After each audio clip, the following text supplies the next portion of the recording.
സുബഹി ബാങ്ക് വിളിക്കുന്നതിന് മുമ്പ് ഒരു 2 റക്അത്ത് തഹജ്ജുദ് നിസ്കരിച്ചവര് കൈപൊക്കാൻ പറഞ്ഞ സുബ്ഹാനല്ലാഹ്, കയ്യിലെണ്ണാവുന്നവരെ കൈപൊക്കോ, കയ്യിലെണ്ണാവുന്നവരെ കൈപൊക്കോ.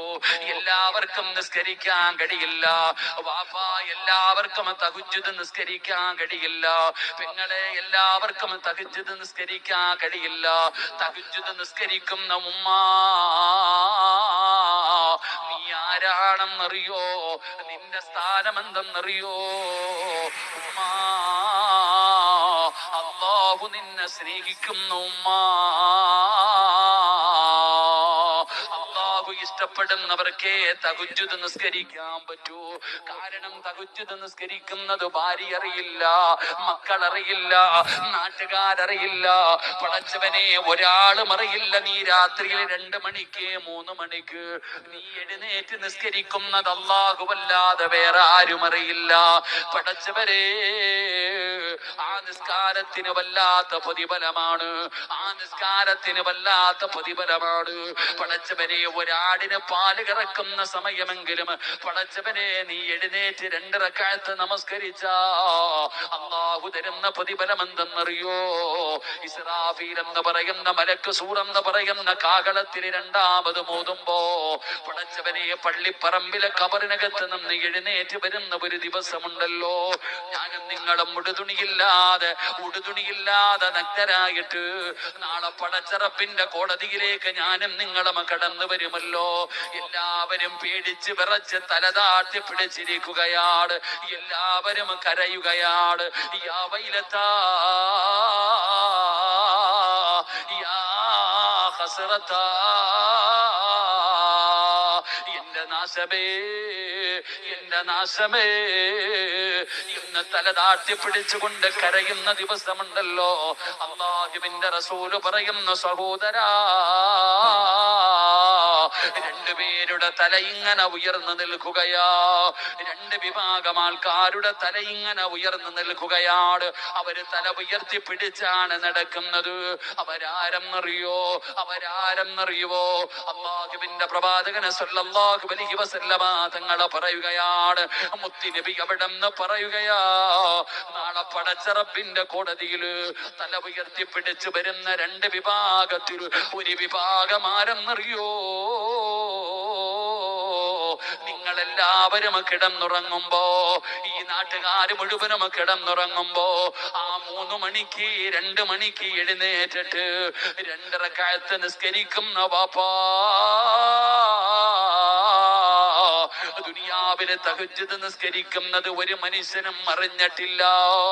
എന്നാ നാളെ പടച്ചറപ്പിന്റെ കോടതിയിൽ വരുമ്പോ നീ തല ഉയർത്തിപ്പിടിച്ച് കടന്നു വരികയാണ്, നീ തല ഉയർത്തിപ്പിടിച്ച് കടന്നു വരികയാണ്.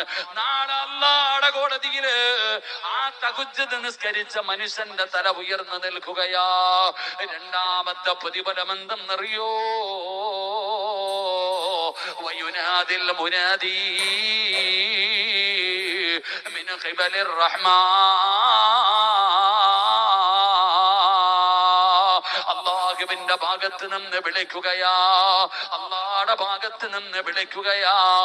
തതജാഫാ ജുനൂബുഹും അനിൽ മളാജി വയദ്ഖുലൂനൽ ജന്ന ബിഗൈരി ഹിസാബ്. 2ാമത്തെ പ്രതിഫലം, തഹജ്ജുദ് നിസ്കരിച്ചവന്റെ തല നാളെ അല്ലാഹുവിന്റെ കോടതിയിൽ ഉയർന്നു നിൽക്കുമെന്ന് നബിയുനാ റസൂലുള്ളാഹി സ്വല്ലല്ലാഹു അലൈഹി വസല്ലം. നീ തഹജ്ജുദ് നിസ്കരിച്ചത് നീയും അല്ലാഹുവും അറിഞ്ഞുള്ളൂ, നീയും അല്ലാഹുവും മാത്രമേ അറിഞ്ഞുള്ളൂ, വേറെ ആരും അറിഞ്ഞില്ല. അതുകൊണ്ട് നാളെ അല്ലാഹുവിന്റെ കോടതിയിൽ ചെല്ലുമ്പോ നിന്റെ തല ഉയർന്നു നിൽക്കും. 2, നിന്നെ അല്ലാഹു വിളിച്ചിട്ട് പറയും, ഇന്ന് നിനക്ക് ഹിസാബില്ല, ഇന്ന് നിനക്ക് വിചാരണയില്ല, നീ തഹജ്ജുദ് നിസ്കരിച്ചവനാ, നീ ആ കാണുന്ന സ്വർഗത്തിലേക്ക് കടന്നു പൊക്കോ എന്ന് പറഞ്ഞ് സ്വർഗത്തിലേക്ക് നിന്നെ കടത്തിവിടുമെന്ന് ആദരവായ പ്രവാചകൻ നബി മുഹമ്മദ് മുസ്തഫ. അതാണ് രാത്രി നിസ്കാരത്തിന്റെ പ്രതിഫലം, അതാണ് രാത്രിയിലെ നിസ്കാരത്തിന്റെ പ്രതിഫലം. അതുകൊണ്ടാ പറയുന്ന നിസ്കരിക്കാൻ നാളെ അള്ളാഹുവിന്റെ കോടതിയിൽ ഹിസാബില്ലാതെ സ്വർഗത്തിലേക്ക് കടന്നു പോകാം. അള്ളാഹു നമുക്ക് ഭാഗ്യം തരുമാറാകട്ടെ. അതുകൊണ്ട് ഞാൻ പറഞ്ഞു വന്നു, നബിതങ്ങൾ പറഞ്ഞു, നിങ്ങൾ സുജൂദുകൾ അധികരിപ്പിക്ക്, എത്രത്തോളം നിസ്കരിക്കാൻ കഴിയുമോ. എന്റെ പ്രിയപ്പെട്ടവരെ, നബിതങ്ങളെ വല്ലാതെ ഇഷ്ടപ്പെടുന്നവര്, ആ നബിതങ്ങളെ കാണാ കൊതിക്കുന്നവര്, പടച്ചവനെ ശഅബാനിൽ നബിതങ്ങളെ കുറിച്ചല്ലാതെ വേറെ ആരെ കുറിച്ച് പറയാനാ? അതുകൊണ്ട് നബിതങ്ങളെ കുറിച്ച് പഠിക്കാം. മഹാനായ ആദരവായ പ്രവാചകൻ നബി മുഹമ്മദ് മുസ്തഫ സല്ലല്ലാഹു അലൈഹി വസല്ലമ തങ്ങൾ, ആ പ്രവാചകന്റെ സ്വഹാബികളിൽ ആ പ്രവാചകന്റെ ഖാദിമാണ് മഹാനായ റബീഅത്ത് ഇബ്നു കഅബുൽ അസ്ലമി റളിയല്ലാഹു തആല അൻഹു. ഒരു ചെറുപ്പക്കാരനായ സ്വഹാബിയാണ്. പ്രവാചകനെ ചെരുപ്പെടുത്തു കൊടുക്കാൻ, പ്രവാചകന് വെള്ളമെടുത്തു കൊടുക്കാൻ മുത്തുനബിയുടെ ഖാദിമായി നടക്കുന്ന ഒരു സ്വഹാബിയാണ് മഹാനായ റബീഅത്ത് ഇബ്നു കഅബുൽ അസ്ലമി റളിയല്ലാഹു തആല അൻഹു. ആ റബീഅ എന്ന് പറയുന്ന ചെറുപ്പക്കാരൻ അവിടെന്ന് പറയുകയാ, ഒരു ദിവസം അല്ലാഹുവിന്റെ പ്രവാചകൻ സ്വല്ലല്ലാഹു അലൈഹി വസല്ലമ തങ്ങളുടെ കൂടെ അവിടെന്ന് യാത്ര ചെയ്യാൻ എനിക്ക് അവസരമുണ്ടാവുകയാണ്. മുത്തുനബിയുടെ കൂടെ യാത്ര ചെയ്യാൻ, അല്ലാഹുവിന്റെ പ്രവാചകന്റെ കൂടെ ഒരു രാത്രിയിലെ ചെലവഴിക്കാൻ അല്ലാഹു എനിക്കൊരവസരം തരികയാണ്. പടച്ചവനെ, അല്ലാഹുവിന്റെ പ്രവാചകൻ സ്വല്ലല്ലാഹു അലൈഹി വസല്ലമ തങ്ങളുടെ കൂടെ ഒരു യാത്രയിൽ പോകുവാനും ഒരു രാത്രിയിൽ നബി തങ്ങളോടൊപ്പം ചെലവഴിക്കുവാൻ ഭാഗ്യം കിട്ടിയ സ്വഹാബിയാണ് റബീഅത്ത് ഇബ്നു കഅബുൽ അസ്ലമി റളിയല്ലാഹു തആല അൻഹു. ആ ചെറുപ്പക്കാരനായ സ്വഹാബി പറയുകയാണ്, അങ്ങനെ രാധാ മുത്തുനബി രാത്രിയിൽ കിടന്നുറങ്ങുകയാ. അല്ലാഹുവിന്റെ പ്രവാചകൻ സ്വല്ലല്ലാഹു അലൈഹി വസല്ലമ തങ്ങൾ പാതിരാത്രിയിൽ നബി തങ്ങൾ കിടന്നുറങ്ങുകയാണ്. പടച്ചവനെ, വല്ലാത്ത തണുപ്പാണ്. റബീഅ അവിടെന്ന് ചിന്തിക്കുന്നു, റബ്ബേ, അല്ലാഹുവിന്റെ പ്രവാചകൻ എന്തായാലും രാത്രി ഇബാദത്തിന് വേണ്ടി എഴുന്നേക്കുമല്ലോ, ഉതുവെടുക്കണമല്ലോ, വല്ലാത്ത തണുപ്പാണല്ലോ, പച്ചവെള്ളത്തിൽ ഉതുവെടുക്കാൻ പ്രയാസമാണല്ലോ.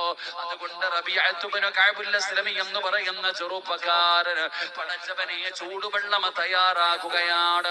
അല്ലാഹുവിന്റെ പ്രവാചകൻ സ്വല്ലല്ലാഹു അലൈഹി വസല്ലമ തങ്ങൾക്ക് ഉതുവെടുക്കാൻ അവിടുന്ന് ചൂടുവെള്ളം തയ്യാറാക്കുകയാണ്. പടച്ചവനെ, വെള്ളം തയ്യാറാക്കിയിട്ട് അല്ലാഹുവിന്റെ പ്രവാചകൻ സ്വല്ലല്ലാഹു അലൈഹി വസല്ലമ തങ്ങളുടെ റൂമിന്റെ മുമ്പിൽ വന്ന് നിൽക്കുകയാണ്. എപ്പോഴാണ് നബിതങ്ങൾ എഴുന്നേക്കുന്നതെന്നറിയില്ല.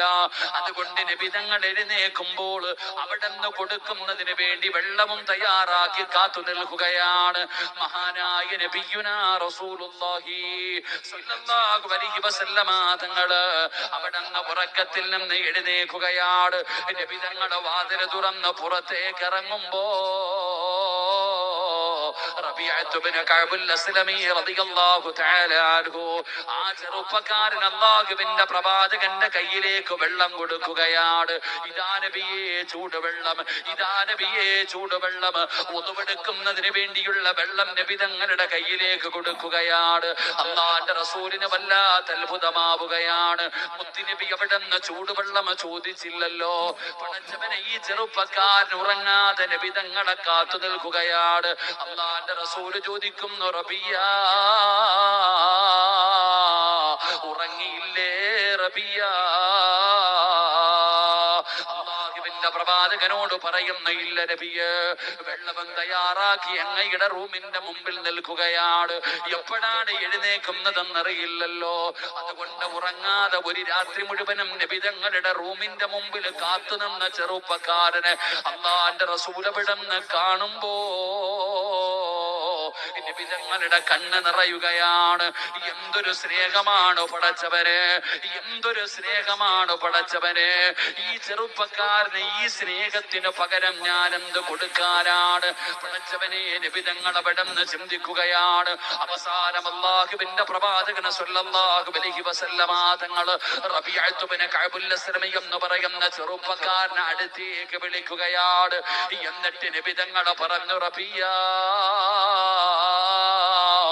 എനിക്ക് നിന്നെ വല്ലാതെ ഇഷ്ടപ്പെട്ടു റബീഅ. ഈ സ്നേഹത്തിന് ഞാൻ എന്താണ് പകരം തരേണ്ടത്?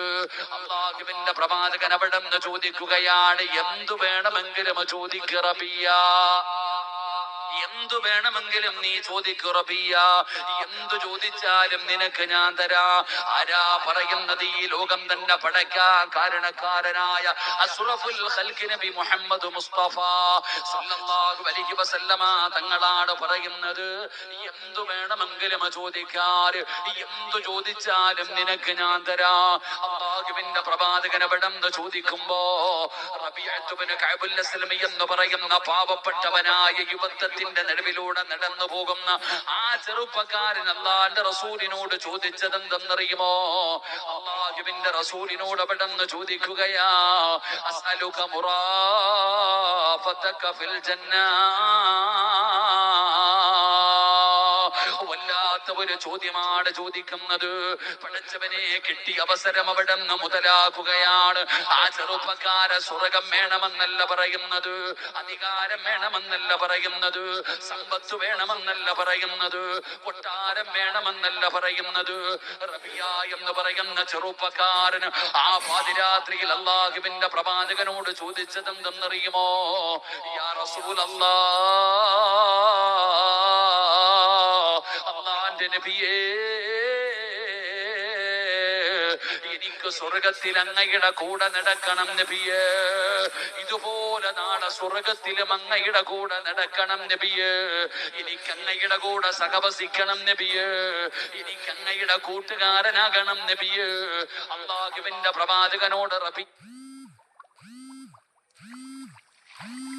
എന്ന് പറയുന്ന ചെറുപ്പക്കാരൻ ചോദിക്കുകയാ, നാളെ സ്വർഗത്തിൽ എനിക്ക് അങ്ങയുടെ കൂടെ നടക്കണം നബിയേ, അങ്ങയുടെ കൂടെ സഹവസിക്കണം നബിയേ.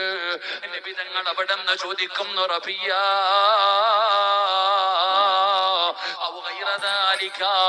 വേറെ എന്തെങ്കിലും വേണമെങ്കിൽ ചോദിക്ക റബിയ. നിനക്ക് സമ്പത്ത് വേണോ? നിനക്ക് കൊട്ടാരം വേണോ? നിനക്ക് അധികാരം വേണോ? വേറെ എന്ത് വേണമെങ്കിലും ചോദിക്ക റബിയ.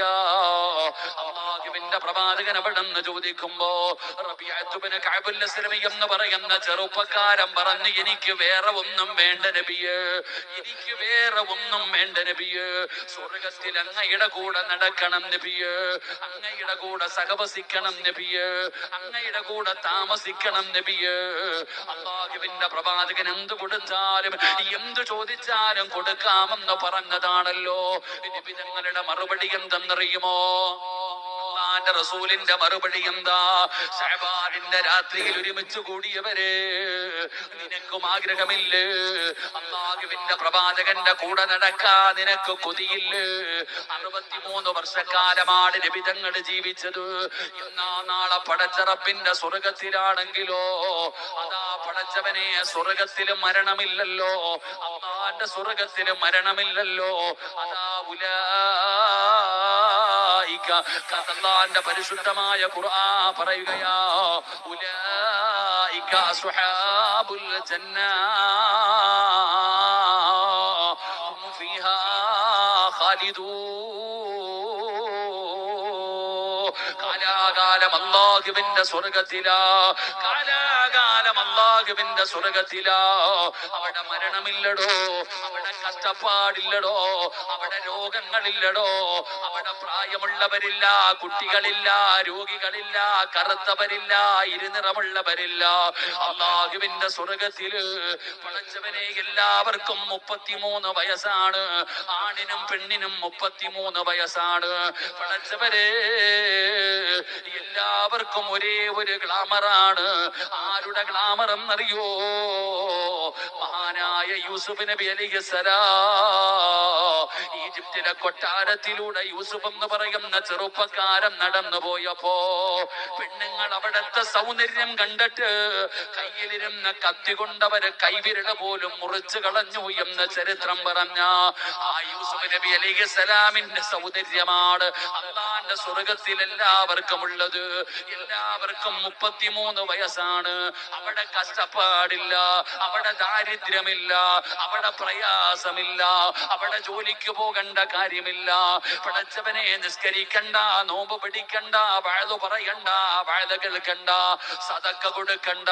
പടച്ചവനെ ഒരു നന്മയും നമുക്കവിടെ ചെയ്യണ്ട. പടച്ചവനെ എല്ലാ അനുഗ്രഹങ്ങളും അല്ലാഹു നിറച്ചു വെച്ചിരിക്കുകയാണ്. അതിലുണ്ട് മുന്തിരി തോട്ടവും റുമ്മാനും, രസമുള്ളതാ കദളിപ്പഴം തിന്നാനും, താരാട്ടു പാടാൻ തോഴിമാർ പലരുണ്ട്, കൈമുട്ടുവാൻ ചില ദാസിമാർ വരവുണ്ട്. മണിയില്ല റബ്ബേ വാങ്ങുവാനാ വീട്, കൊതിയുണ്ട് വല്ലപ്പോഴും അതിനോട്. അതിലേക്കു നീ ഒരു പാസുതാമന്നാനേ, അതു നിന്റെ പക്കൽ മാത്രമാഹന്നാനേ. അള്ളാന്റെ സ്വർഗത്തില് നിസ്കരിക്കണോ, നോമ്പ് പിടിക്കണോ? എനിക്ക് സെറ്റാരെന്തിപ്പോ പോയാ മോനെ ഇത്തിരി ഡിലേ കയറോ? അള്ളാഹുവിന്റെ സ്വർഗത്തിൽ കഷ്ടപ്പാടില്ല, നിസ്കാരമില്ല, നോമ്പില്ല, സദക്കയില്ല, എന്ത് വേണമെങ്കിലും തിന്നാം, എന്ത് വേണമെങ്കിലും കുടിക്കാം. അള്ളാന്റെ സ്വർഗത്തിൽ നമുക്ക് ഇഷ്ടമുള്ളതുപോലെ നടക്കാം. അവിടെ ആരും വഴുതു പറയാനും ഉപദേശിക്കാനും നസീഹത്ത് പറയാനും ആരും വരില്ല. അവിടെ എല്ലാവർക്കും 33 വയസ്സ്, എല്ലാവർക്കും യൂസുഫ് നബി അലൈഹിസ്സലാമിന്റെ ഗ്ലാമറാണ് എല്ലാവർക്കും. അതോട് കുടുംബത്തെ പോറ്റണ്ട, ദാരിദ്ര്യം ഉണ്ടാകുന്ന ഭയക്കണ്ട, എന്റെ പ്രിയപ്പെട്ടവരെ കിളയ്ക്കേണ്ട, പൂട്ടേണ്ട, വെയിൽ കൊള്ളേണ്ട, അവിടെ ഒന്നുമില്ല. അള്ളാഹുവിന്റെ സ്വർഗത്തിൽ ഇങ്ങനെ അടിച്ചു പൊളിച്ചു നടക്കാം. ആ സ്വർഗത്തിൽ മഹാനായ നബിയുനാ റസൂലുള്ളാഹി സ്വല്ലല്ലാഹു അലൈഹി വസല്ലമ തങ്ങളുടെ സ്വർഗത്തിലെ കൂട്ടുകാരനാകാൻ കഴിയണം. ആ നബിതങ്ങളുടെ കൂടെ നാളെ സ്വർഗത്തിൽ നടക്കണം. അള്ളാഹു അതിനുള്ള ഭാഗ്യം തരുമാറാകട്ടെ. ഒരു ആമീൻ പറയാൻ പോലും മനസ്സില്ല, പിന്നെ എങ്ങനെ നമുക്ക് ഭാഗ്യം ഉണ്ടാവുക? അള്ളാഹു അതിനുള്ള ഭാഗ്യം തരുമാറാകട്ടെ. അപ്പൊ എന്റെ പ്രിയപ്പെട്ട സഹോദരങ്ങളെ, ആരാണ് നാളെ സ്വർഗത്തിൽ നബിതങ്ങളുടെ കൂട്ടുകാർ? ആരാണ് നാളെ അള്ളാഹുവിന്റെ പ്രവാചകൻ സല്ലല്ലാഹു അലൈഹി വസല്ലമ തങ്ങളോടൊപ്പം നാളെ അള്ളാഹുവിന്റെ സ്വർഗത്തിൽ സഹവസിക്കണമെങ്കിൽ, നബിതങ്ങളുടെ കൂടെ നടക്കണമെങ്കിൽ ചെയ്യേണ്ട നന്മകൾ എന്താ? നബിതങ്ങൾ അവിടെ നിന്ന് പഠിപ്പിക്കുകയാണ്. റബീഅത്ത് ഇബ്നു കഅബുൽ അസ്ലമി എന്ന് പറയുന്ന ചെറുപ്പക്കാരൻ, ആ ചെറുപ്പക്കാരനെ നിങ്ങളെ കുറിച്ച് പഠിച്ചു നോക്കടോ. ഇട്ടിരിക്കുന്ന വസ്ത്രമല്ലാതെ പുതയ്ക്കാൻ മറ്റൊരു വസ്ത്രമില്ലാത്ത ചെറുപ്പക്കാരൻ. ഒരു ദിവസത്തിൽ ഒരു നേരം പോലും വയറ് നിറച്ചു ഭക്ഷണം കഴിക്കാനില്ലാത്ത പാവപ്പെട്ടവനാണ്. എന്തു വേണമെങ്കിലും ചോദിക്കാൻ പറഞ്ഞപ്പോൾ ആ ചെറുപ്പക്കാരന്റെ ചോദ്യം, നാളെ സ്വർഗത്തിൽ എനിക്ക് അങ്ങയുടെ കൂടെ നടക്കണം നബിയെ. നിനക്ക് വേറെ എന്തെങ്കിലും വേണോ? എനിക്ക് വേറെ ഒന്നും വേണ്ട, എനിക്ക് സ്വർഗം മതി. അള്ളാഹുവിന്റെ പ്രവാചകൻ സല്ലല്ലാഹു അലൈഹി വസല്ലമ തങ്ങൾ പറഞ്ഞു, സ്വർഗം ഞാൻ വാങ്ങിത്തരാം. അള്ളാഹു നമുക്ക് നൽകുമാറാകട്ടെ. നബിതങ്ങൾ പറയുന്നു, സ്വർഗം വേണോ? ഞാൻ തരാം, നിന്നെ ഞാൻ കൊണ്ടുപോകാം, നിന്നെ സ്വർഗത്തിൽ ഞാൻ കൊണ്ടുപോകാം. ഞാൻ നിന്നെ സ്വർഗത്തിൽ കൊണ്ടുപോകണമെങ്കിൽ ചില കണ്ടീഷൻ ഉണ്ട്. നബിതങ്ങൾ ആ ചെറുപ്പക്കാരനോട് പറഞ്ഞു കൊടുക്കുകയാ. അള്ളാഹുവിന്റെ പ്രവാചകൻ അവിടെന്ന് പറയുകയാ, സ്വർഗത്തിലേക്ക് നിനക്ക് എന്റെ കൂടെ കടന്നു വരണോ? റബീഅത്ത് ഇബ്നു കഅബുൽ അസ്ലമി എന്ന് പറയുന്ന ചെറുപ്പക്കാരനോട് അല്ലാഹുവിന്റെ പ്രവാചകനെ പറഞ്ഞു കൊടുത്ത ഒന്നാമത്തെ കാര്യം എന്തെന്നറിയുമോ? റബിയാ, സുജൂദുകൾ അധികരിപ്പിക്കണേ റബിയാ. അല്ലാഹുവിന്റെ പ്രവാചകനെ സ്വല്ലല്ലാഹു അലൈഹി വസല്ലമ തങ്ങൾ പറയുകയാണ്, പള്ളി കെട്ടിക്കൊടുക്കണമെന്നല്ല, സദഖ കൊടുക്കണമെന്നല്ല, ഹജ്ജ് ചെയ്യണമെന്നല്ല, നോമ്പ് പിടിക്കണമെന്നല്ല. അല്ലാഹുവിന്റെ പ്രവാചകൻ അവിടെന്ന് പറഞ്ഞു കൊടുക്കുകയാണ്, നാളെ സ്വർഗത്തിൽ എന്റെ കൂടെ നിനക്ക് കടന്നു വരണമെങ്കിൽ നീ ചെയ്യേണ്ട ഒന്നാമത്തെ കാര്യം എന്തെന്നറിയുമോ? റബിയാ, നീ അധികമായിട്ട് സുജൂദ് ചെയ്യണേ, എന്ന് പ്രവാചകനെ സ്വല്ലല്ലാഹു അലൈഹി വസല്ലമ തങ്ങൾ അവിടെന്ന് പഠിപ്പിക്കുമ്പോ, നബിതങ്ങൾ അവിടെന്ന് പറഞ്ഞു കൊടുക്കുമ്പോ, പടച്ചവനെ ഈ വഅദ് കേൾക്കാമെന്ന് എന്റെ പ്രിയപ്പെട്ട സഹോദരങ്ങളോട് സഹോദരിമാരോട്, നമുക്ക് സുജൂദ് ചെയ്യാൻ വല്ലാത്ത മടിയാടോ, നമുക്കത് വല്ലാത്ത പ്രയാസമാടോ? കാരണം അതിന്റെ വില എന്താണെന്നറിയില്ല. ആ സുജൂദ് ചെയ്താൽ കിട്ടുന്ന പ്രതിഫലം എന്താണെന്ന് നമുക്കറിയില്ല. പടച്ചവനെ സുജൂദ് ചെയ്താൽ കിട്ടുന്ന പ്രതിഫലം എന്തെന്നറിയോ? അല്ലാഹുവിന്റെ വിശുദ്ധമായ ഖുർആൻ പറയുന്നു, മുഹമ്മദുർ റസൂലുള്ളാഹ് വല്ലദീന മഅഹു അശിദ്ദാഉ അലൽ കുഫാർ رحماء بينهم تراهم ركعا سجدا يبتغون فضلا من الله ورضوانا سيماهم في وجوههم من أثر السجود. അല്ലാഹുവിന്റെ വിശുദ്ധമായ ഖുർആൻ അവിടെന്ന് പറയുകയാണ്, സുജൂദ് ചെയ്താൽ കിട്ടുന്ന ഒരു പ്രതിഫലം എന്തെന്നറിയോ? അവരുടെ മുഖത്തടയാളം കാണാം, അവരുടെ മുഖത്തടയാളം കാണാം. സുജൂദ് ചെയ്യുന്നവരുടെ മുഖത്ത് നോക്കിയാൽ അടയാളം കാണാം. അടയാളം കാണാമെന്ന് പറഞ്ഞാൽ നിസ്കാരത്തടമ്പ് മാത്രമല്ല വാപ്പാ. ചെറുപ്പക്കാരാ, നിസ്കാരത്തടമ്പിനെ കുറിച്ചല്ല പറയുന്നത്. എടോ സഹോദരാ, നിസ്കരിക്കുന്ന ഒരു മനുഷ്യന്റെ മുഖത്ത് നോക്കിയാൽ, സുജൂദ് ചെയ്യുന്ന ഒരാളുടെ മുഖത്ത് നോക്കിയാ, പടച്ചവനെ അവന്റെ മുഖത്തൊരു പ്രകാശം കാണാം, ഒരു ഈമാനികമായിട്ടുള്ള പ്രകാശം കാണാം, ഒരു ഈമാനികമായിട്ടുള്ള ഒരു ചൈതന്യം കാണാം. അത് എല്ലാവർക്കും ലഭിക്കുന്ന ഒരു കാര്യമല്ല. അത് സുജൂദ് ചെയ്യുന്നവർക്ക് അല്ലാഹു കൊടുക്കുന്ന വലിയ ഒരു അംഗീകാരമാണ്. പടച്ചവനെ പെട്ടെന്ന് മനസ്സിലാകുന്ന ഉദാഹരണം പറഞ്ഞാൽ, പടച്ചവനെ നിങ്ങളുടെ നാട്ടിലെ ചില പ്രായമുള്ള വാപ്പമാരെ കണ്ട എന്തൊരു പ്രകാശമെന്നറിയോ? അവര് വേച്ച് നിസ്കരിക്കാ പള്ളിയിലേക്ക് വരുന്നത് കണ്ട അവരുടെ മുഖത്ത് വല്ലാത്ത ഒരു ഈമാനികമായിട്ടുള്ള വെളിച്ചമാണ്. അവരെ കണ്ടാ എഴുന്നേക്കുമടോ, അറിയാതെ എഴുന്നേറ്റ് നിന്ന് പോകുമടോ, അവരുടെ കൈപിടിച്ചിട്ട് ദുആ ചെയ്യാ പറയുമടോ. പടച്ചവനെ, അവര് ആലിമീങ്ങളല്ല, അവര് സയ്യിദന്മാരല്ല, അവര് പണ്ഡിതന്മാരല്ല, അവര് ഹജ്ജ് ചെയ്തവരല്ല, അവിടെ ഇവിടത്തെ ഏറ്റവും വലിയ കോടീശ്വരനല്ല. പടച്ചവനെ, ജമാഅത്തിന്റെ പ്രസിഡന്റ് അല്ല. പടച്ചവനെ, പാവപ്പെട്ട ചില വാപ്പമാരെ കണ്ട അറിയാതെ പറഞ്ഞു പോകുമടോ, അറിയാതെ ബഹുമാനിച്ചു പോകുമടോ. കാരണം അത് അല്ലാഹു അവർക്ക് കൊടുത്തിരിക്കുന്ന ഒരു അംഗീകാരമാണ്, അവർക്ക് അല്ലാഹു കൊടുത്തിരിക്കുന്ന ഒരു സ്ഥാനമാണ്. അസൂയപ്പെട്ടിട്ട് കാര്യമില്ല. എനിക്കങ്ങനെ ഒരു സ്ഥാനം ലഭിക്കുന്നില്ലല്ലോ, ഞാൻ ഏറ്റവും വലിയ സമ്പന്നനാണല്ലോ, ഞാൻ പള്ളിക്ക് ലക്ഷങ്ങൾ കൊടുത്തവനാണല്ലോ, ഏത് നല്ല കാര്യത്തിനും കൊടുക്കുന്നവനാണല്ലോ, വർഷാവർഷം ഹജ്ജിന് പോകുന്ന ഹാജിയാണല്ലോ, ജമാഅത്തിന്റെ പ്രസിഡന്റും സെക്രട്ടറിയുമാണല്ലോ, എന്നെ ബഹുമാനിക്കുന്നില്ലല്ലോ, എന്നെ കാണുമ്പോ എഴുന്നേക്കുന്നില്ലല്ലോ. സഹോദരാ, അത് പടച്ചറപ്പ് കൊടുക്കുന്ന ഒരു സ്ഥാനമാണ്, അത് അല്ലാഹു കൊടുക്കുന്ന ഒരു അംഗീകാരമാണ്. അത് പണം കൊടുത്തു വാങ്ങിയതല്ല, കുടുംബ മഹിമ കൊണ്ട് വാങ്ങിയതല്ല, അധികാരത്തിന്റെ പവർ കൊണ്ട് വാങ്ങിയതല്ല. അത് പടച്ചറപ്പിന്റെ മുമ്പിൽ സുജൂദിൽ കിടന്നിട്ട് വാങ്ങിച്ച അംഗീകാരമാണ്. അല്ലാഹ് പറയുകയാണ്, അവരുടെ മുഖത്ത് സുജൂദിന്റെ അടയാളം കാണാ. എന്റെ പ്രിയപ്പെട്ട സഹോദരാ, നമുക്കാണെങ്കിൽ സുജൂദ് ചെയ്യാൻ വല്ലാത്ത മടിയാണ്, നമ്മൾ അലസത കാണിക്കുന്നവരാണ്. എന്നാ സുജൂദ് ചെയ്താൽ കിട്ടുന്ന പ്രതിഫലം നിനക്കറിയുമോ? നിസ്കരിക്കുന്നവന്റെ പ്രതിഫലമല്ല, സുജൂദ് ചെയ്യുന്ന ഒരു മനുഷ്യൻ അല്ലാഹു കൊടുക്കുന്ന പ്രതിഫലം എന്തെന്നറിയോ? മഹാനായ ആദരവായ പ്രവാചകൻ നബി മുഹമ്മദ് മുസ്തഫ സല്ലല്ലാഹു അലൈഹി വസല്ലമ തങ്ങളെ പറയുകയാ, ഒരു മനുഷ്യന് സുജൂദിൽ കിടക്കുമ്പോ അവൻ ശരീരം കൊണ്ട് ചെയ്ത പാപമുണ്ടല്ലോ, അവൻ ചെയ്ത പാപങ്ങൾ മുഴുവനും അവന്റെ പെരടിയുടെ മുകളിൽ വരികയാണ്, അവന്റെ പെരടിയുടെ മുകളിൽ വരികയാണ്. അവന് സുജൂദിലേക്ക് വീണാ ഉണക്ക മരത്തിൽ നിന്ന് ഇലകൾ പൊഴിഞ്ഞു വീഴുന്നത് പോലെ അവന്റെ പിരടിയിൽ നിന്ന് പാപങ്ങൾ പൊഴിഞ്ഞു വീഴുമെന്ന് നബി മുഹമ്മദ് മുസ്തഫ സല്ലല്ലാഹു അലൈഹി വസല്ലമ തങ്ങൾ പറയുകയാണ്. പാപങ്ങൾ മുഴുവനും പുറത്തു കൊടുക്കുകയാണ്, പാപങ്ങൾ മുഴുവനും പൊഴിഞ്ഞു വീഴുകയാണ്. പടച്ചവനെ, ഉമ്മ പ്രസവിച്ചതുപോലെ ശുദ്ധിയാവുകയാണ്. ഏ സഹോദരാ, നിങ്ങൾ ഇശാ നിസ്കരിച്ചവരാണല്ലോ. പടച്ചവനെ, ഞാൻ ഇങ്ങോട്ട് വരുമ്പോ പലരും ഇശാ നിസ്കാരം കഴിഞ്ഞ് ജുമാ മസ്ജിദിൽ നിന്ന് ഇറങ്ങി വരുന്ന രംഗം കണ്ടടോ. എന്റെ പ്രിയപ്പെട്ടവരോട് ചോദിക്കട്ടെ, ഈ ഇശാ നിസ്കരിച്ചിട്ട് ഇറങ്ങി വന്ന നിങ്ങളോട് അല്ലാഹുവിന്റെ പള്ളിക്കകത്ത് വെച്ച് മലക്കുകളെ പറഞ്ഞതെന്തെന്നറിയോ?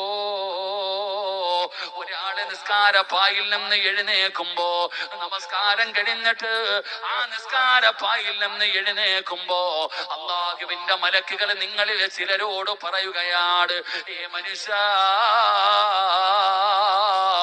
നീ സ്വർഗത്തിലാ, നീ സ്വർഗത്തിന്റെ അവകാശിയാ.